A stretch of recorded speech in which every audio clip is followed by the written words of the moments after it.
change your... So glad that you've connected with us via our live stream. We really look forward to meeting you and greeting you right here on our Henrico campus. Hey, we're located at 2213 National Street, Henrico, Virginia, 23231. You can always check us out on the web at www.your3c.com. Now get your pad, get your pencil, get your paper, and let's get ready to go higher in the praise. Peace.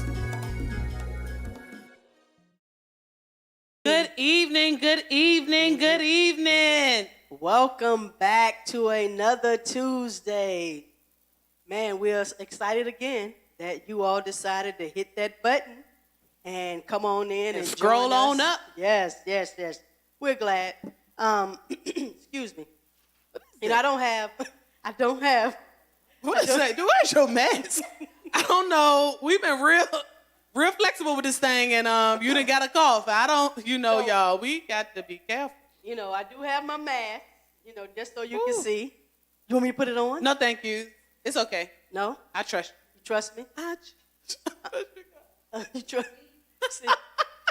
And if you don't know by now that we have fun at 3C. We love to have a good time. We love to have fun. We love to have fun.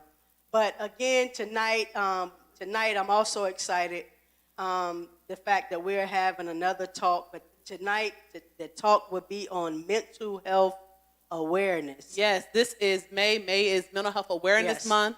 And before we get super serious, I just want to see that after I brought up that she was Oprah last week, she now dressing like me just to say we equals. You see, she got her own microphone. It's just like mine. Yeah, she made me take the headpiece off because she was feeling uncomfortable with that last week. So, but look at us.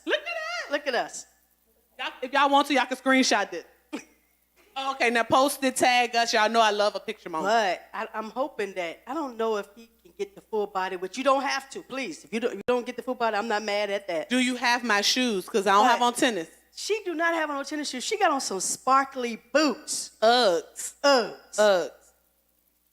But this is us. She a tennis shoe girl in a high heel world. I let her be great. You see that this month, that is the focus, right? So in her world, I entered her world and had to put a little sparkle because I'm a sparkly girl in a classy world. Oh, that is good. See, if you see that shirt, if you see her wearing that shirt, believe me, she will have somebody make that shirt. If somebody can make it, put it in the comments at the bottom. I'm a sparkly girl in a classy world. Wow. Watch me shine. But as you can see, we're not trying to take those from time, but one of our guests is on the way. She got caught up. You ain't never been on syndicated TV. We do not tell the people. We don't tell them? When the people is not on time. We don't? No. Well, I'm sorry. And then we had more guests, but I'm still excited that we have. Yes, we have Miss Letitia Sami Melton in the house. Yes. But we'll get to that. Again, this month we have celebrated women throughout the month. This is the month that 3C recognizes women. We have this month. We take over this month. And I've enjoyed taking over these Tuesdays with my mom. Thank you again. Absolutely. Thank you again. You're welcome. Thank you again. You're welcome. Thank you. You're welcome. However, this month is Mother's Day, but we also want to bring awareness to mental health. We joke a lot, but that's because we're not in places that we used to be. I'm not going to tell either one of our stories, but we've been around each other more than 10 years, and we have seen each other in some low places.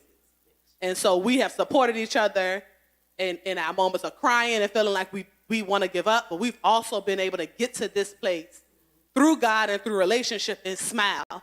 And so today we want to focus on that, focus on mental health awareness. If you have any questions, as usual, please put them at the bottom. We try to get to as many as possible because we already have some, but if you have any questions, please do not hesitate to put them in the bottom as we try to get to everybody. Yes, because mental health, like as she said, is dear to both of our hearts.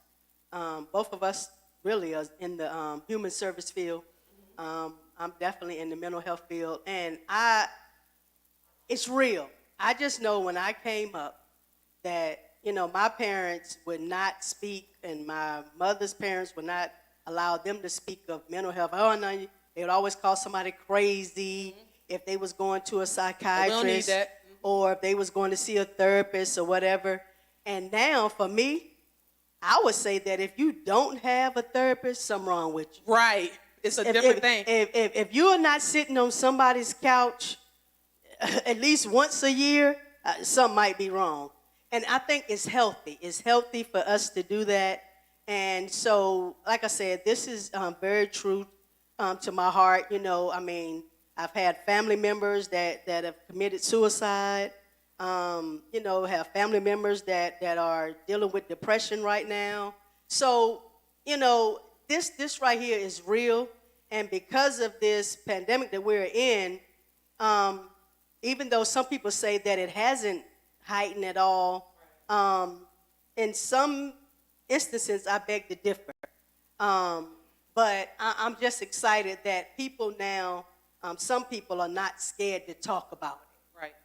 So that's one of the main reasons and the main focus that I want to deal with today is just let's talk about it. Let's talk about it. Let's talk about it. All right. So I get to sit up here with you. Aren't you excited? That does not mean that you will not be able to hear co-pastor First Lady White. She is still accessible by microphone. But yeah, so for some people who may even start to watch this and just see us two, right, immediately think that we done took over the takeover. But we haven't. I am excited, and I find pleasure in you being able to take a moment out of your day to be here with us. So introduce yourself. You just got to cut it off. Testing. I'm on. Hello, everyone. I am Letitia Melton. I am actually the founder and president of Free Me Girls nonprofit organization. And mental health is definitely near and dear to me. Oh, to my mouth. Oh, okay. Can y'all hear me now? Okay. Mental health is definitely near and dear to my heart because I, too, has suffered for many years prior to getting help. And so now I am just starting to share my story and trying to help shape some of these negative stigmas on mental health. Oh, absolutely. So before we get started, like I said, please make sure that you're putting your questions at the bottom as we are able to see them. This conversation, to finally be able to get off of the "it's not me." I can't believe it's me. No, not me. I don't have those problems. That's not a thing that I deal with. How did you get yourself to a place to finally say, I need some help? When I was I was at a dark place, and so something had to change. Really not sure what. And again, like my wife said, in my household it was, crazy. You don't want to be crazy. You don't want to be crazy. I didn't want to be crazy, because everybody was crazy except for me. Right. So being in a place where I couldn't really gather my thoughts and get myself together, where it was causing me not to be a part of a lot of family events. It was causing me to kind of like isolate myself, and I could feel that. So my husband actually sat me down and had that real come to Jesus conversation. Like, baby, I ain't saying you crazy, but what I'm saying is that you need a little help. Right. So, yeah. So in a moment of this is, go ahead. In a moment of, okay, I hear you. What were your next steps? How did you go about finding a therapist or a mental health professional or anything? What were the steps? I Googled. Okay. I Googled. And I did not want to call the back of the number on my insurance card because I didn't want to actually talk to someone to say, yeah, I'm looking for some help here. Yeah. Mm-hmm. so I just Googled, and I came across a therapist group in the Western Henrico area, um, who was actually pretty dope. They did a really good job, but it was just after making that initial appointment was scary. So it was like, I'm doing this, but ain't nothing wrong with me. Because you I had gotta you do had this. to get to a place where you Right. accepted it. Because although everybody else see it, Right. if you don't accept it, you being the Exactly. person who has to make those steps, then there's nothing that's going to happen. Right. So we do have a question already. And so the question is, how do you deal with the stress of expectations of others? Ooh, I'm still learning. You know, I have not mastered that yet. You know, I'm still learning, but what I am doing is separating who expectations I even listen to, Oh, that's or good. or you know, even pay any attention to. That's a big deal. That's Yeah. a big deal because we hear so many people saying and asking and requiring all of these things of us. And then we tend to, initially, it's like, let me try to do what they need. Oh, they say I need to be this way. Let me figure that out. Even my kids, I need to be this way. Even my husband, I need to be this way. My friends. And then you kind of feed all of those things and you become what they expect. And then you end up in a place of dark. Right. So did you learn that by going to therapy, or that was just something that was already innate in you that I'm not really going to worry about what any, certain people's expectations of me? No, I learned that through therapy because, all of my childhood, I just wanted to be accepted, so you kind of just do and give unto others to be accepted. So I had to learn that through therapy. And again, I'm still learning. It's still, certain people expectations I'm still kind of drawn to. So I'm still learning. And I know we hear like interviewing you or on a panel with you, but I would love to hear like, Mom, what have you done? Because I know, as we talked about in the earlier weeks, being a tennis shoe girl in the high heel world, how did you adjust to people's expectations of your life to get to a place where you are comfortable to stand? Yeah, for me, I guess that's why I act like, was that something that was already in you, or did you learn it from therapy? For me, I learned how to deal with it through therapy, going to therapy, and man, just getting the help, getting the professional help, and understanding that just because I'm 30, 40 some years old, it doesn't mean that I know it all. She said 30, 40. Yeah, She got, in a couple of days, she'll be something else. Yeah, because my birthday is the 21st. But really, just talking to someone and someone saying that it is okay to say no, and that was hard. And it's okay to back away. It's okay to cry. One of the biggest thing was that it's okay to cry. It's okay, and it's even better to let it out. Stop holding it in. Because we as women, a lot of times, we want to fix everything. For everybody. Everything. Yeah, so we want to hold everything in and thinking that don't bother us, and eventually we will crash if we don't. I definitely want to back you up and say there's a power in no that will set you free. There is a power in no Yes. that will release you from things that you had held on to for years. Once you learn how to say that, there's a freedom that happens for you. You want to do the next question? I agree. Yeah. So with you having your company, how should we react if we notice mental health signs in someone we care about or just met? For me, when I'm in a community and I know the population that I'm dealing with, I tend to see signs in different people and in different situations and different environments. So I will not react to make it the obvious. Like, oh girl, you looking like you looking like you need. Girl, let me tell you about this therapist, because people are turned off by that. So I always start with a warm conversation. Let's get to know each other.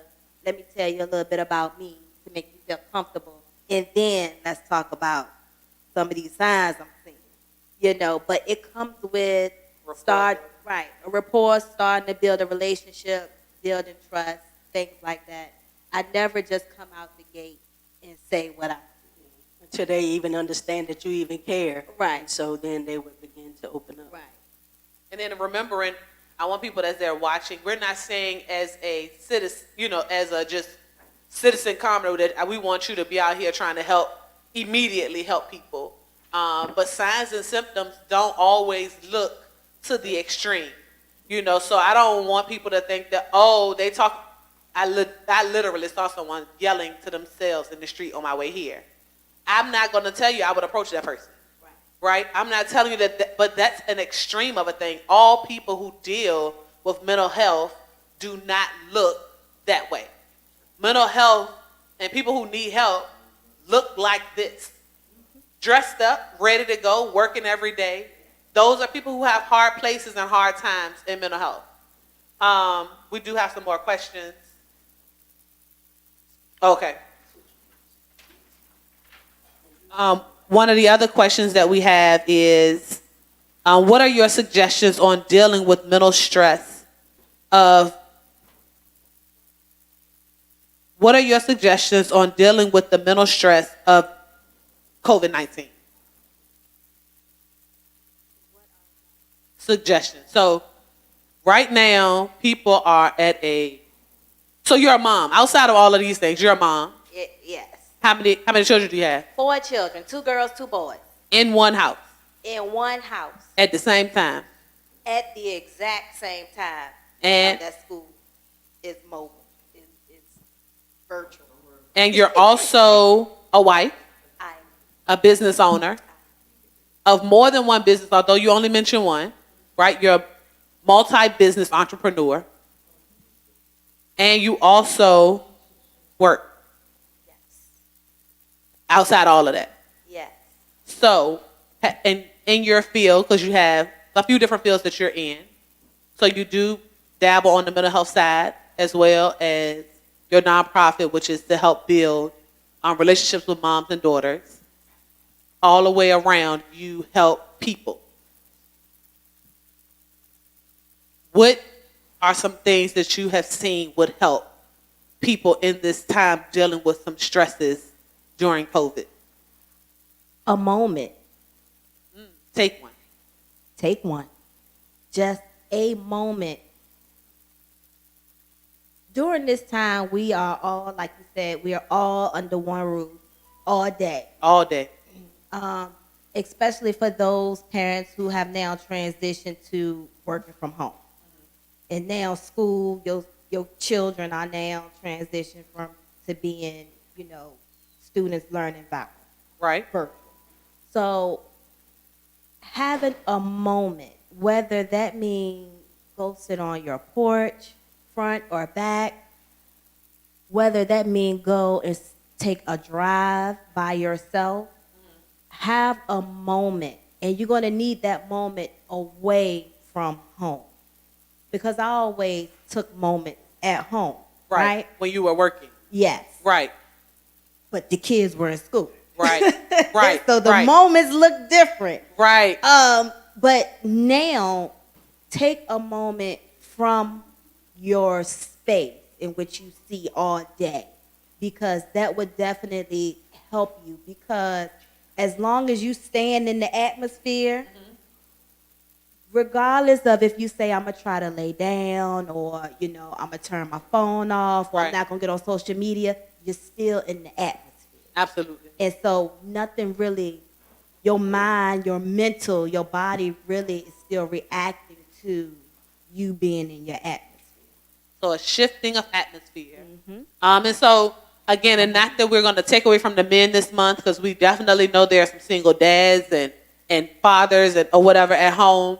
But as we talk about women, who are usually the nurturers of the family, usually those who are caring for the children, a moment is not selfish, right? Because what's seen before we got to a place where we could take a moment, if you took a moment away from your children, that was negative. Correct. Now you're saying that the suggestion for peace is to take a moment. Yes. Please take a moment. How hard is that? Need it. Are you able to take a moment, like at home? I know you do so much. Yeah. Now, that's a learned behavior as well. It wasn't something that I just did. So it was something that I had to learn to do. And not just, and I just don't say this, and I'm hoping that people will understand this, that this is really true. Not just because I'm a pastor's wife, not because I'm in church right now doing this, but one of the biggest helpers for me literally was my husband, was the support. Not because, not just because he's my husband, but because of that support of pushing, and that support of understanding, having somebody that was in your corner that was supporting you. And at that moment, that's who my support system was. Outside of, me having my spirituality, me believing in God, knowing that God is all-knowing, all-trusting, and that's great. Knowing scriptures, knowing how to get in the Word, but having that tangible, that person, Something you can reach out and something touch. that you can reach right there, that was my help. That was my help. Was him. So we're gonna welcome our other guest, and I'm gonna slide on to the side, and I'm gonna slide my Tracy Parham, Minister Tracy Parham, on up here, and the Pastor Tracy Parham right on in this space right here. Let me slide over here. Yeah. Is your microphone working? We having a whole intro right here live. And so before we start asking you questions, if you could just introduce yourself to our guests that are listening out in Facebook, that are because we're live. So you can just introduce yourself. Yeah, we're live. So yeah. So yeah, you can introduce yourself. Hey, Okay. you Yeah. can talk in the microphone. Sure. I Yeah, know it. and we I know. live. Remember, we on. Okay, so So go ahead put your and introduce microphone yourself. on up. You're gonna have to. It's on. I'm home, and so when you come home, it's easy to get really relaxed. So, but to follow the order of the house, blessings and peace, honor and grace to you, co-pastor Karen White. I love you much. My first spiritual mom. Happy birthday to spiritual dad, Pastor Julius White. I am Pastor Tracy Parham, born and bred here in KLT from a spiritual root. Coming out of Lynchburg, Virginia. So certainly, that is the beginning. But I think the breakthrough started here.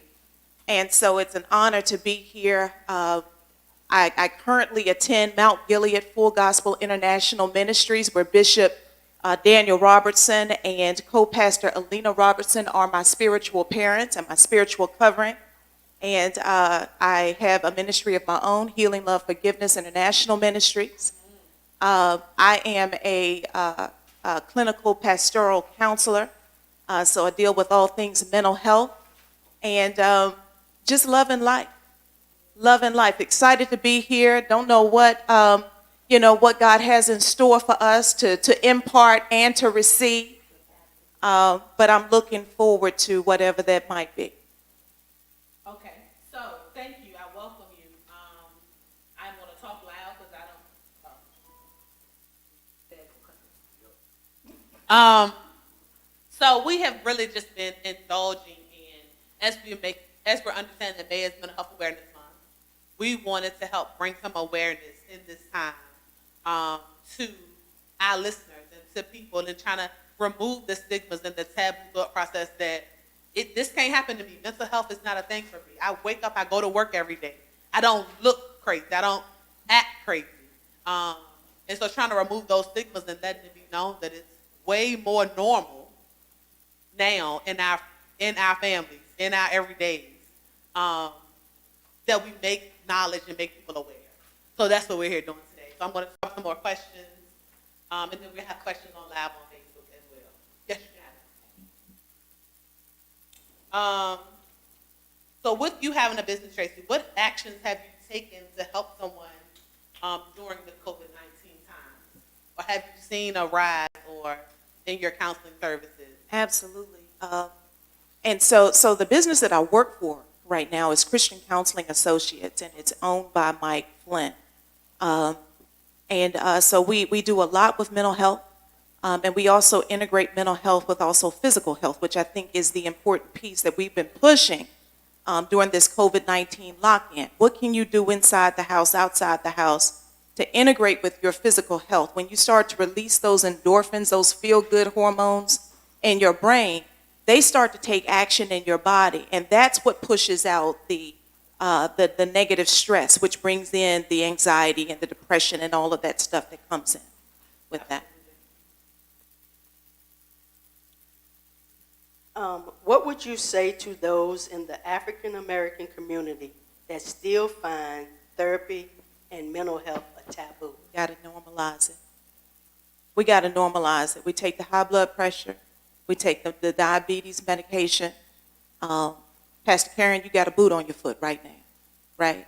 No different than when you hurt your foot. You went to the doctor to go get that foot checked and to get that boot put on your foot is the same type of care, consideration, and urgency that we need to put in place. So can I do a personal testimony? 2013 and 2014. Well, 2013 was the year that my ministry was birthed. And so I'm driving home and I blurt out of my mouth, Lord, I want $5,000 to do something in ministry. Little did I know, the moment that I said that, things started to change spiritually and mentally and emotionally. And I went through the season, the hardest season that I've ever had to endure of mental torment and turmoil. I would be at work and I would literally, just within myself say, I ain't doing good. I could remember one particular really, really rough day. I don't know why, but it was in me, it was within me, like my mind was just saying, just go out into the hallway. And I was working at the Boulders, which was this office complex with all these different people with their own individual offices in it. Huge building. Go into the hall and take your shoe off and throw it down to the end of the hall. It made sense to me. I don't know what they would have done with me had I done it, but that made sense to me in the moment. The body only knows one thing. Your nervous system and your brain is set for one thing, and that is to protect the body. Most people, I grew up around the way, y'all grew up around the way. What's the first rule to life, to survival, right? Self-preservation. Well, it's the same thing with the brain and with the body. So when I had that urge, that compulsion to take my shoe off and throw it down to the end of the hallway, my body was saying, you need to release. You gotta let go some stress. There's too much pent up energy in you. And because my body is not, without my being able to realize what's going on, my body's not able to tell me, you got that. It's just gonna react, in other words. So it's like touching the hot stove. You're not gonna hear the voice that's gonna say, that's hot, don't touch that. You're just gonna see the heat, you're gonna feel the heat, and you're gonna react. So that was what my body was doing. We in African American culture, we are often very reactive when it comes to stress, when it comes to trauma, and all the stuff that we go through, we pack it down. I usually ask people two things when they come in to see me. I ask them what happened, and then I ask them, where do you put it? Because either they are pushing it down or they're pushing it back. If they're pushing it down, they take it with them and they know that it's there. If they're pushing it back, they're dissociating, and meaning that they're putting it somewhere where they don't even think about it anymore. Can I have a tissue? Thank you. I am healthy, y'all. My temperature has been checked today. But I got a little postnasal here, all the flowering and everything going on.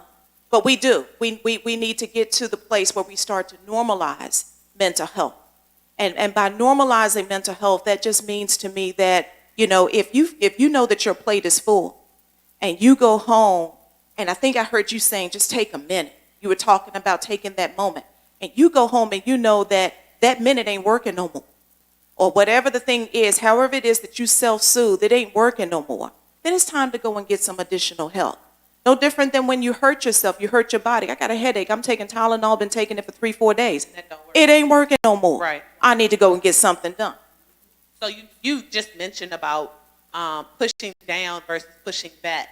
So what is the recommendation for people? So is that I'm going to push it down, I'm walking in it, or am I pushing it back and getting rid of it? Or do I now go to therapy to figure it out? What is the process for someone who endures because a lot of us in our age group, most of us are over 30. I ain't gonna say how far over 30, but some of us are over 30. The stigma Some was of us over that. what happened, what happened in my house, stay in my house. That's kind of what you grew up with. So a lot of the stuff in that season is you pushed it down because you knew everything, you saw it, you knew it wasn't right, but you had to walk in that. What's the process? Just a snippet. I'm not trying to take for somebody to come and sit on your couch and get your services, but what are some things or a process for them to start to realize what they're doing? So the reason why I could have gone one or two different directions. I could have gone the direction of being a licensed professional counselor and just went in the opposite direction of spirituality. I decided to become a clinical pastoral counselor because what that means is that all things mental health equal God. It means that God is the source of all wisdom. And so whenever somebody, and I'm sitting and I'm talking to them and they say, well, I just push stuff back. I don't want to think about it. It happened back then. We ain't supposed to talk about it no way. Push it under the rug, keep going. I then start to talk to them about the role of the enemy, how the enemy seeks to kill, steal, and destroy. And I start to talk to them about their soul care. I start to talk to them in practical ways that they can understand. And then as I talk to them about their soul care, I'm able to integrate in with them some of the things that actually happen physiologically in their body. So when you're keeping secrets and you're hiding things and you're pretending like stuff isn't bothering you, but it is bothering you, your blood pressure is going up. What used to be balanced for you, what used to be a norm for you has changed by degrees. So now your norm is you're operating, you used to be at about a 50% and that was normal, you could breathe. Now you're at about an 80 or 90%, you're not breathing anymore. Your breaths are very shallow. You're not oxygenating your body. You're not oxygenating your brain. You're in a place of hyperarousal. And what that means is that you're always on alert. You're always looking for something that's getting ready to happen. That means that you're releasing all kind of hormones in your body. Those hormones target organs. So now you're talking about heart disease over time. You're talking about kidney disease over time. You're talking about high blood pressure. You're talking about diabetes. It goes on and on and on and on until the body finally gives up. It goes into exhaustion. The enemy comes in and he does exactly what he said in John 10:10. Steal, kill, and destroy. So, what are, this for Letitia and for you as well, because there's different aspects. What do you believe is important for anyone to be aware of if they know someone with a mental health issue?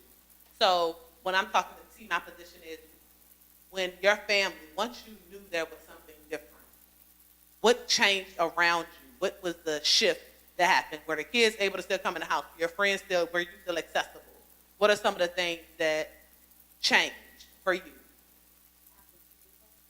After realizing that it was something, that it wasn't just a normal day anymore. I had to have a conversation with my children at a young age that mommy is dealing with something, and so it became a question now where my kids are saying, you okay? Because like you mentioned earlier, we as women in the household, we want to be strong. We want to take on all the responsibilities. We're superwoman. So the kid, your children never think twice that something is wrong with mom because mom can handle all things. Right. So it wasn't until I was able to have a conversation with them.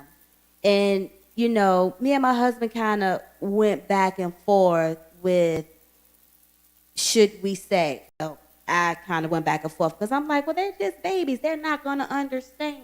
Right. You know, they're not going to know. And so my husband convinced me that we should talk to them. And so we did. And after talking to my children about something that was going on with me, for that moment, that one moment, they were very helpful. That 160 seconds, they were like really helpful, wanting to do things, and then that went away. But knowing when to speak to someone. Like if me and Nicole, you know, everybody know we're close. That's my sister. And so I am used to certain things that she do. I'm used to, you know, certain routine and how she do things. So when she veers off, I might not say anything the first time I notice it. But if I continue to notice it, then I might have to give her a call. Say, you know, hey, what's going on? Everything okay? And that's what I think people should do in the community. You know, a family member, best friend, sister, whoever, when you know that someone even if you see them on social media a lot and then you don't see them anymore, or you used to seeing them post a lot and boom, you don't see them post anymore, reach out. You know, hey, how you doing? How's everything going?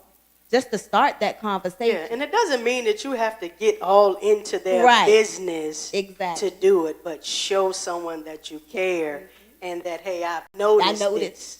I've noticed Because this. a lot of times in mental health, the first thought process is, I'm doing this. Nobody else is going through Right. what I'm going through. Right. A lot of times, I do remember when there were points for me when I was low. I didn't want to share it because, first of all, I knew what everybody else had on their plate. Can't nobody else take my stuff on my plate too. You know, so being able to just have somebody who did notice and did reach out mattered. Are there triggers that you've said to your families for them to notice when they come to see you? Yes. They are triggers, and sometimes it comes with a scream. You know, because I can feel when my anxiety is high. You know, I can feel it. You know, when I'm having episodes of depression and don't feel like being bothered, I can feel these things. So, you know, if I ask them, is there anything you guys need from me? Because I'm about to have a minute. And they know that that's my time to just kind of be by myself. But now you realize it. But that's through you having a moment of going to therapy, sitting on the couch, Right. you know, and doing those things were the way for you to get to a place where you understood trigger. Yes. It wasn't. See, I thought I was going to go to therapy and deal with stuff that was present. Meaning, at the time, I just had my fourth child, and I guess postpartum depression, and then business, not doing well, things like that. Like, I thought I was really going to talk about what was present in my life. What I didn't realize in therapy is that they start from the beginning. My therapist started from the beginning. So November 26, 1982, you were born. I'm like, yeah. But today, what happened is I lost 5 clients. They didn't want to hear anything about that. So what happened is, like when you say push down, push back, a lot of things went on in my childhood that went to the back, and I never thought about it again, not knowing that those were some of the issues rooting at the bottom of a lot of what was going on with me. Yeah. And I think a lot of times that we don't look at that our past plays a lot into our future. If we don't deal with it, it could hurt us. If we don't deal with certain things, and I I can relate to that even in my life and in my marriage, that there are some things that we had to deal with that not necessarily happened in the present, but that we had to deal with that happened when my husband was younger, when I was younger, some things that happened to both of us that we had to come to grips with to be able to even deal with each other, and to move past some things that we had to deal with. So yeah. So I'm telling you, I love therapy. Yes, I do too. I love therapy. I love therapy. We have another question. And the fact that I just want to get an answer right here like this, but I'm not.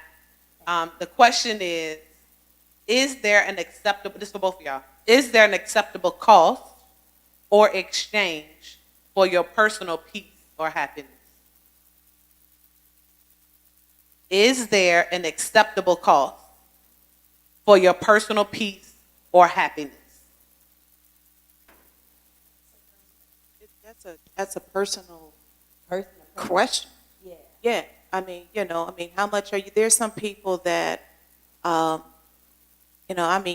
meet people all the time that are in marriages, for instance. They're not necessarily happy in that marriage, or as happy as they could be, but they're working through the marriage. Pastor Karen just finished talking about how her and her husband, when they first got together, it probably was not a bed of roses. And I'm sure that if she were asked on a grade of 0 to 10 what her personal happiness was, it might not have been 10. Oh, it wasn't. Okay, so it's probably closer to 10 now than it was It's far above 10. Mm-hmm. So I think that's a very personal question. I think it's all about, I think one of the things that people don't take the time to think about is where you're going. I think we don't think enough about who we are and why we're here and where we're going. So in other words, your purpose, your assignment, and your destiny. And if you don't have an idea of what your purpose, assignment, and destiny is, and then you connect yourself with somebody and you find yourself in a situation and you're suffering, then yeah, I would say, you need to back out. Next relationship you have ought to be one with yourself. But if you're connected to somebody and you, such as like Pastor Karen and Pastor Julius, you got things that you're working on together. And I'm sure that they didn't see ministry right away, but eventually ministry came to the forefront, so now they got more stuff they're working on together. And God begins to confirm whatever that thing is and lets you know, yeah, not every trial is a trial from the enemy. Sometimes we get tried by fire, and he says you're going to go through the fire, but you're not going to get burned. But I didn't tell you it wasn't going to be hot. So you have to figure out, okay, what am I doing and why am I here and where am I going? And I think but it is a very personal question that she's asked or he's asking. And it's one that takes a lot of self-reflection and self-introspection. I second that. That's your answer? I second that. I don't even have no more words. I second that. Okay. That is personal. What about you, Mom? What's your position? No, I mean, if there's a third, fourth, fifth, sixth, I mean, I totally agree on what Pastor Tracy is saying, that I think that's just a personal question, but there's definitely, I think, a price to be paid, because I feel within my life now that I'm bought with a price. So my life is not my own, so yes, there's a sacrifice that comes with it. Can we go back I just want to piggyback on something you said that was very important. When you talked about that your therapist started with you from the beginning. And so that's called narrative therapy. So it's like, tell me your story. And it's very cleansing, because often, two of the most powerful things that we can do for anybody, another thing that you said even if you know somebody, like Nicole, paying attention to her, seeing what's going on. If it's off, maybe bringing it to her attention. But two of the most powerful things that you can do for somebody is to allow them to be heard and understood. And then when you talk about, she went back and those old things started to come up to the surface. Well, there's a book, it's a recommendation. So if your online readers or online listeners are readers, there's one that you might want to pick up. It's by a man named Bessel. It's with a B, Bessel, Vander Kolk. Strange name. But the name of the book is The Body Keeps the Score.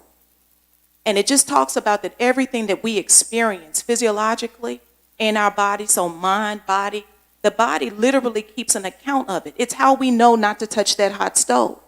So to give a short example, let's just say that somebody is trapped in a house fire at an early age, 7, 8 years of age. And then they live their life. They get through the fire, everything is fine, but it was a very frightening experience for them. And now let's say they're 45. And the next door neighbor, they're looking out the window, the next door neighbor, they got some noise and whatever going, the music going on, they're having a party. But he sees all this smoke coming up from out the back of the house. He immediately goes into panic mode. Oh my God, call 911, got to do something.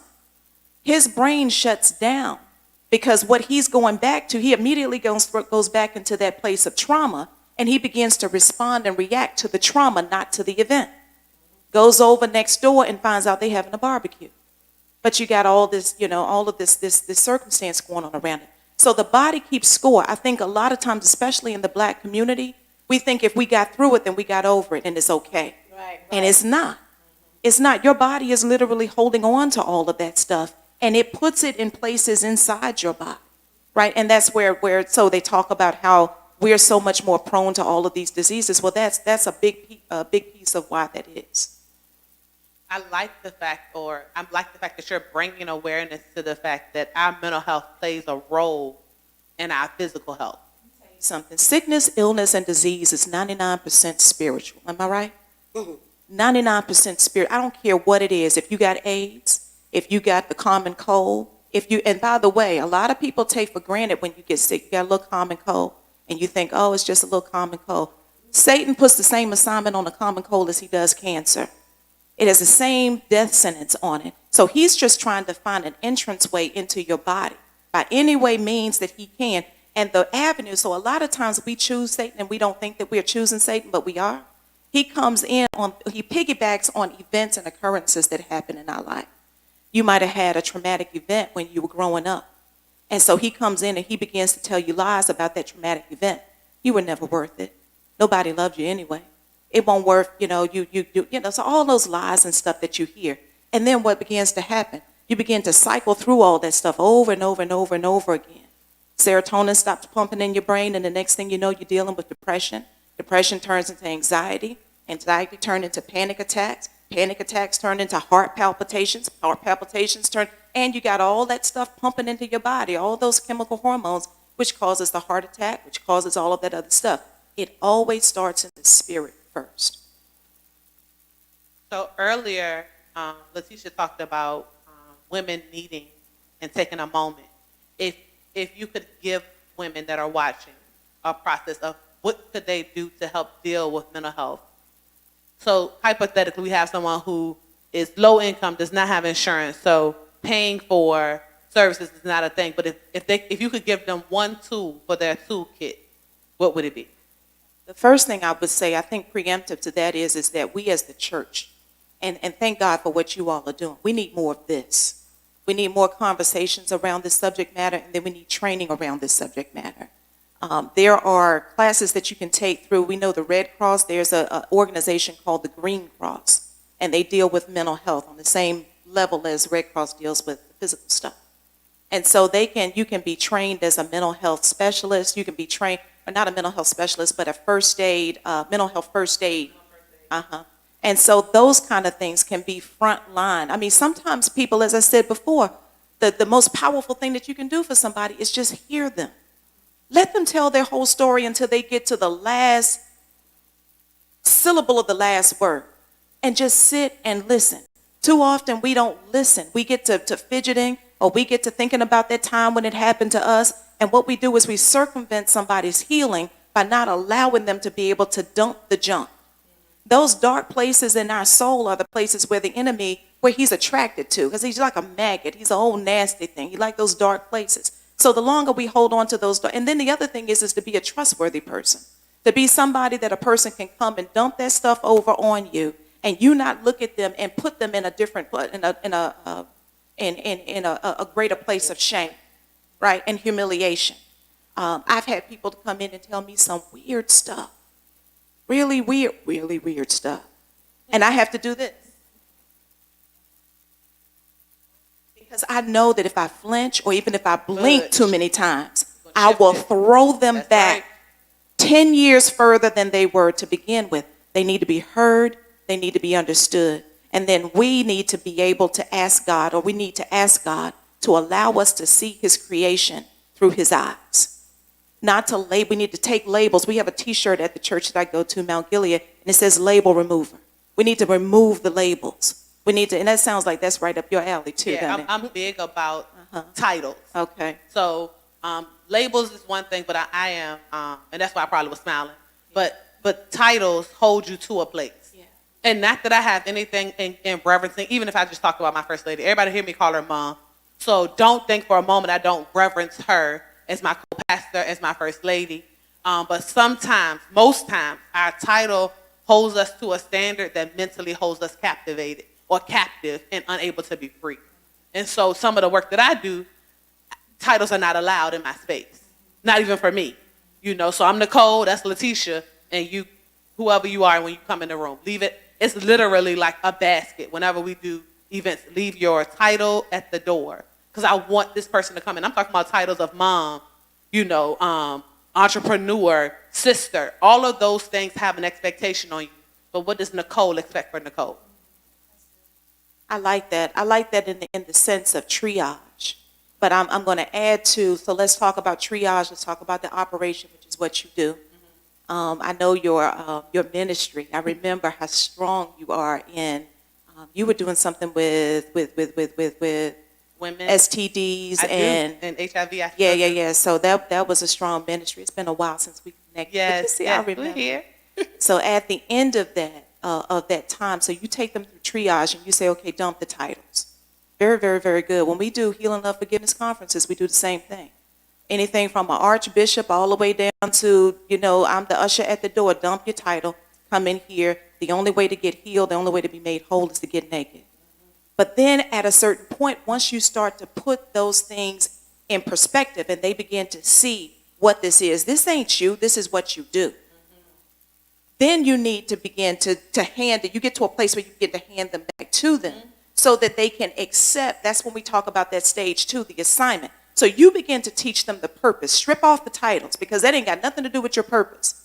But your assignment, now so you're an entrepreneur. That's your assignment. Now you need to step over into that. And I'll give you an example.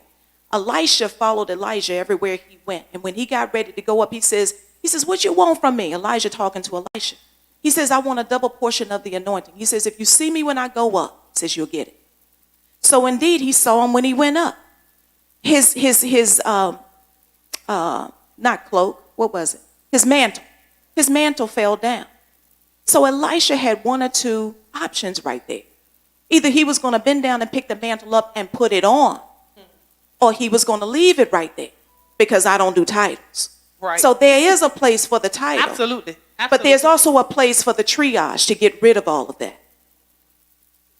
As we are, we've been talking about mental health for a while, and one of the questions that I did not really get to, but I would love for you both, in different lights and different spectrums and different places in life, give a definition to mental health by you, not the book definition, but when you think of mental health, what would you give it for someone who's watching who may be like, oh, none of this matters, none of this fit me.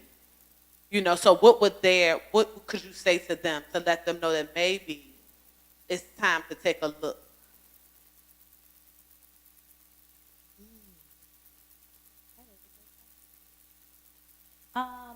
What is mental health to me? When I think of mental health, I think about providing some type of nurture to my brain is what I feel like when I think about mental health. And so I try really hard to relax my thought processes when it comes down to mental health. So I am able to, at that point, either serve, share, or be an ear for someone else. But yes, mental health to me means to provide some type of nurture to my brain. She's talking about providing nurturance to her brain, and of course the brain provides, it's the executive center for the entire body. So if you're nurturing your brain, you're also nurturing your entire body because you're paying attention to what's going on in your body. I think mental health incorporates everything that she said. And so I'll step over and I'll come from a biblical standpoint. Galatians 5:19, I think it's through 21. It talks about the fruits of the Spirit. It also talks about those things that are not the fruits of the Spirit. I'm not looking at the words. I can't remember exactly how it's worded right there.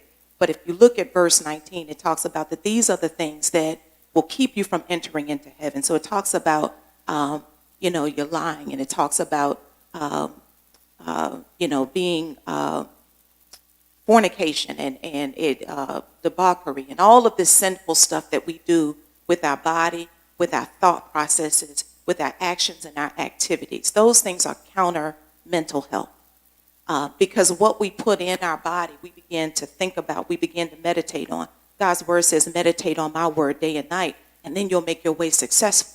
So then the scripture drops down to the 9 fruits of the Spirit.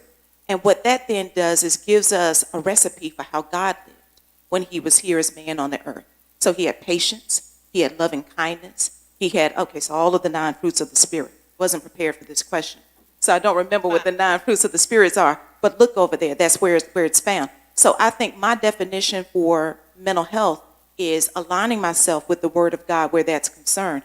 He laid out black and white. This is what you do. This is what you don't do. If you're living in this way, it's going to open a doorway. We talk about those pathways that Satan enters into your soul. And the very thing that he wants to go after is your mind. Talk about steal, kill, and destroy. It's your mind and your identity.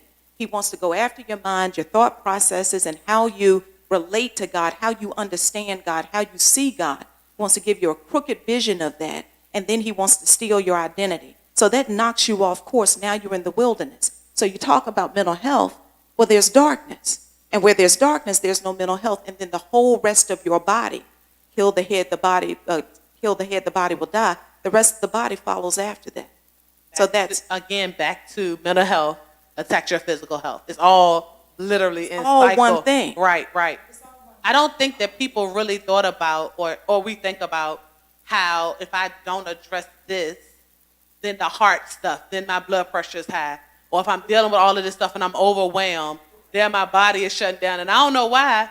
I've been crying, but that's all I was doing. I don't know why I passed out. I don't know why I'm tired.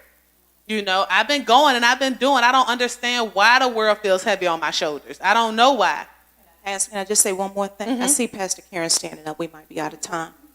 There's a thing that in psychology and in medicine is called epigenetics. And what it talks about is cell expression. And so it talks about your DNA. And so you take a person who constantly is under pressure, right? They constantly stressed out. They have no idea anymore what it even feels like to woosah or to relax. Your body is developed. God so strategically developed your body that it will adapt to whatever situation that is in. But not only does your body adapt to that situation, your cells begin to mutate to adapt to that situation. So we got to be on hyper alert all the time.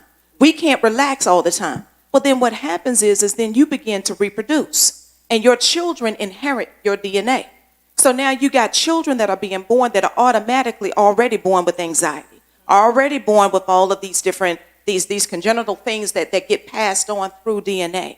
So that's the plan of the enemy. The enemy ain't looking at us. He's always looking generations beyond us. When I deal with families, I do family therapy, I call them by their last name and nation. So I would say the Jones Nation, because I try to bring to their attention that what's happening, I don't care what it is. You can come to me and tell me you bipolar 1, bipolar 2. I'm going to say the devil. You come to me and you say, well, I've been depressed for 2 weeks, but it's the first time in my life I've never been depressed before. I'm going to say the devil. And it's not that I'm saying that the devil is hiding behind every tree, but what I'm telling you is that we live in a fallen world, and any place that the enemy can come in and plant a seed is the place that he's coming in and he wants to do damage, not just to you, but generationally. I hope y'all heard that. You heard that? Oh, you raised your hand for that?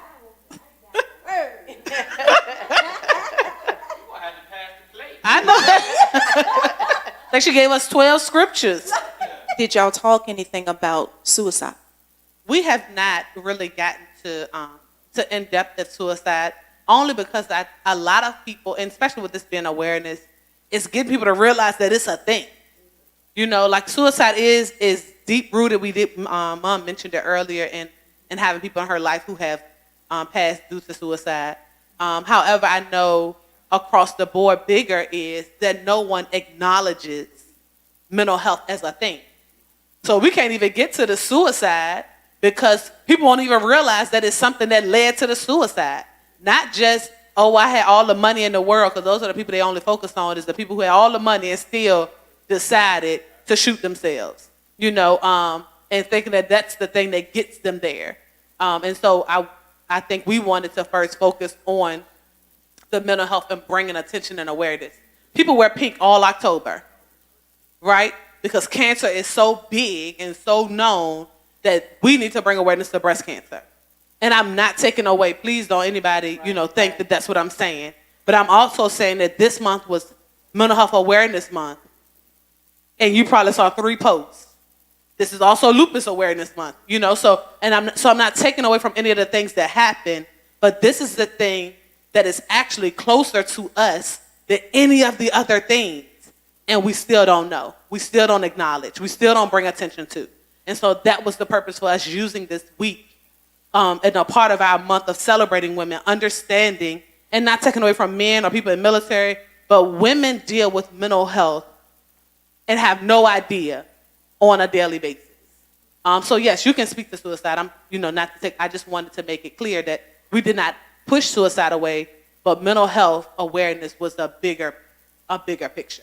Yeah, I just think for me, definitely, because I know where Pastor Tracy, where she stands on suicide and her training on suicide. I would, outside of this just being the month of May and Mental Health Awareness Month, I would love to come back and deal with it, because that thing is such a plague within the body of Christ that is heightened.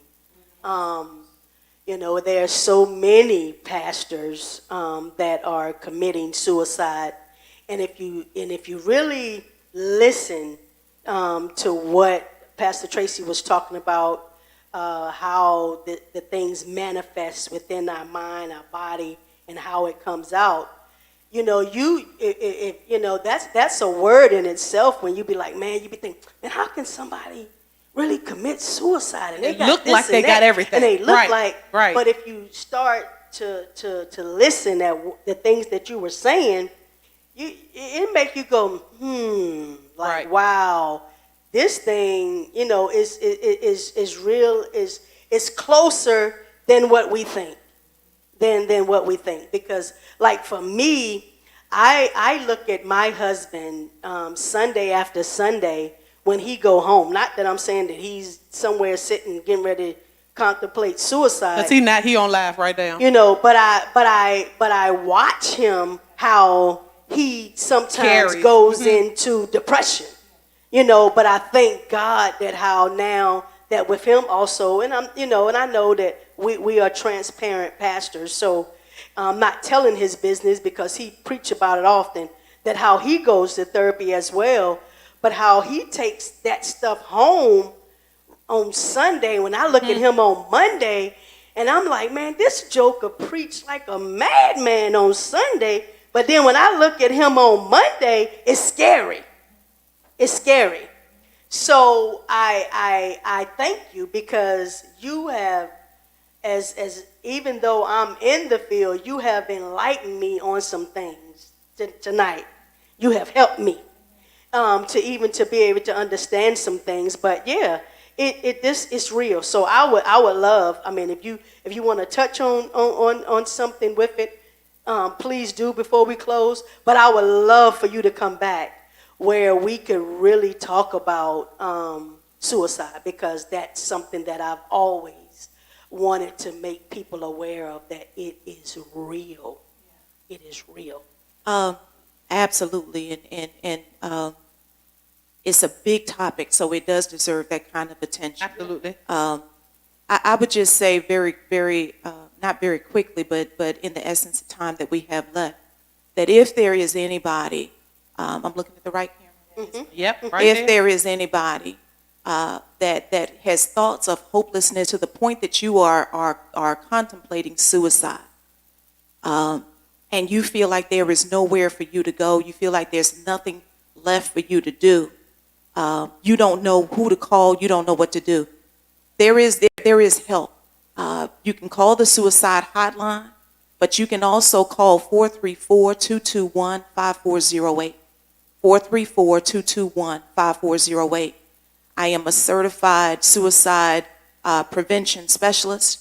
I've been trained since 2011 in that area, and your life you're too valuable to the kingdom to be stolen in that way, and that's literally what would be taking place. The enemy is coming in, and he's telling you a lie about yourself. There's an identity lie that you're believing, and that identity lie is to take you out of the kingdom before you live out your purpose.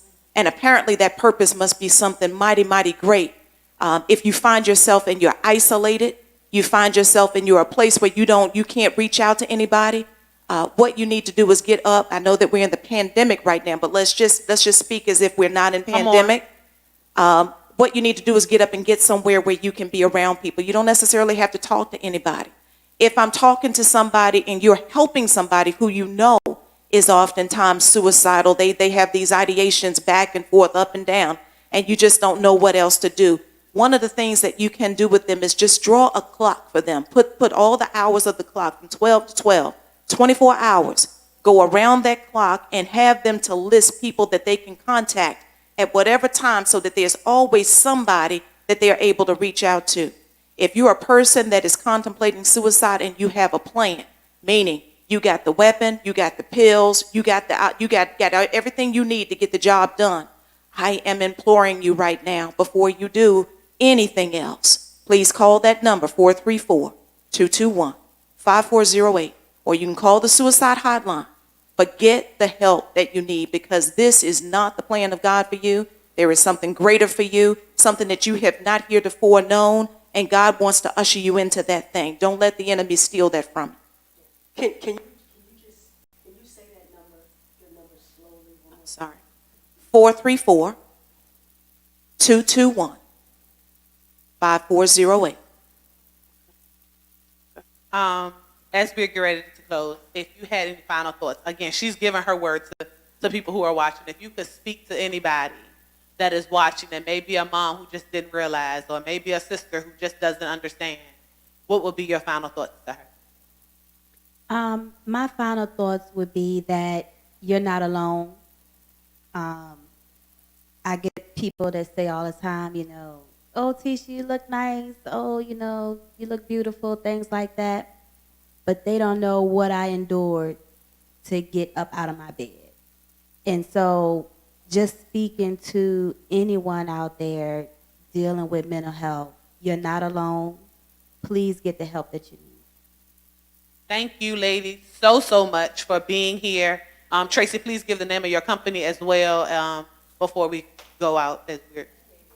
Yep. So tell them tell them the business as well. It's Christian Counseling Associates. All right. Thank you both for being here and joining us again. Oh, Letitia, say your business name. 3 Neat Girls. Yes. And you can find her on all social media platforms as well.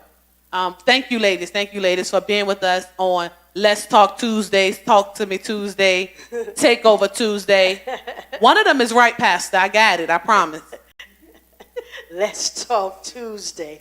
That's the name of it. Let's Talk Tuesday. But again, we thank you all for joining us. We hope that this was impactful, that you got something out of this. I know for me, it was definitely worth it. I am so glad that these two young ladies schedule availed them to be here. And I do not take it lightly. Absolutely. That they gave up their time to come and be with us and share with you all as well. So again, hey, don't forget, if you don't have anything to do on Sunday, I'm going to ask you to come on out, hit that button on Sunday at 10:30 to meet us again. I'm not getting ready to preach yet. To come and meet us on Sunday for another powerful word with Save Women Rock. Absolutely. We have another powerful speaker that is going to be coming, bringing us the word, and then meet us for our final celebration party on Tuesday. Tuesday, we're Yes, going to we're gonna have have a a good time. party in here on next Party Tuesday. with us. Party with us. Next Tuesday. All right, so without further ado, Good night. good night, and we'll see you next week. Yay. All right, love you. Wow, what a powerful, powerful word. Hope you enjoyed receiving it as much as I enjoyed sharing it. Listen, I want you to make the decision right now. I want you to consider receiving Jesus as Lord of your life. I want you to consider coming into a winning lifestyle. It's real easy. It's real simple. Let's just pray together. Won't you lift your hands and pray this prayer with me? Father God, will you please forgive us for our sins? Will you please forgive us for our trespasses and allow your Holy Spirit to come into us, to sanctify us, and to allow us to become sons and daughters. We believe and receive all through faith. In the Master's name of your Son, Jesus Christ, we pray. Amen. Hey, just that easy, just that simple. Praying that prayer, you're on the road to a winning lifestyle. Now I encourage you to get connected with a Bible teaching church and continue this journey. We invite you to consider 3C as the church to connect with.